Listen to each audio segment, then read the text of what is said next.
কি ভাবছেন? আম গাছের নিচে পিরিচ নিয়ে দাঁড়ালেই এক পিরিচ আম ভর্তা পাওয়া যায়? একদমই না। আসসালামু আলাইকুম। আমি জান্নাত লতা।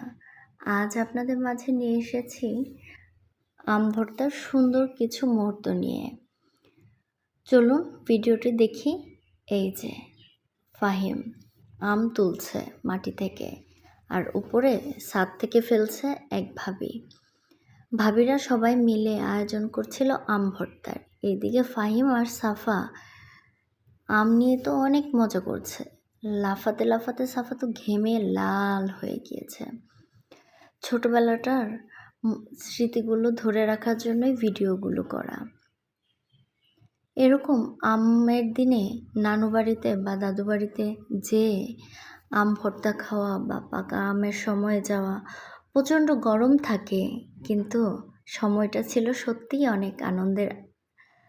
এই যে সাফা ওর দাদা বাসায় এসেছে, আর সে আম গাছের নিচু ডাল থেকে আম পাড়ার চেষ্টা করছে। প্রতিবারই ধরতে পারছে, আমার ধমকে ছিঁড়ছে না। আর এইদিকে আমাদের আমগুলো রেডি হচ্ছে ভর্তা বানানোর জন্য।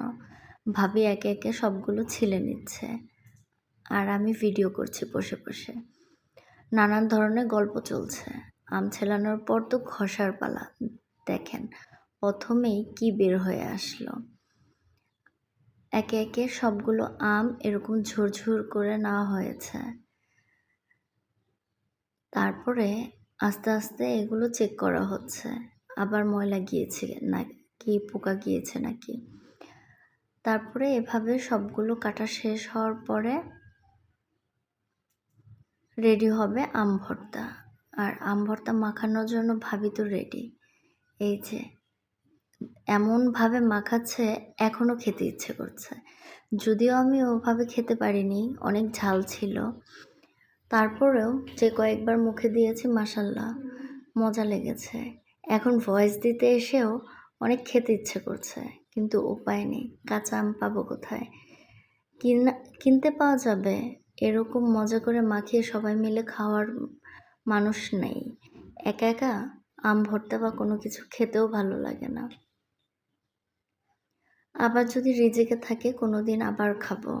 এই বছর কে কে আপনারা কোথায় গিয়ে আম ভর্তা প্রথম খেয়েছেন? আমি প্রথম খেয়েছি আম ভর্তা আমার নানু বাড়ি, দ্বিতীয়তে শ্বশুর বাড়ি। এই যে সাফা মুরগির বাচ্চাগুলোর সাথে খুব দুষ্টুমি করছে, হাতেও নিয়েছে।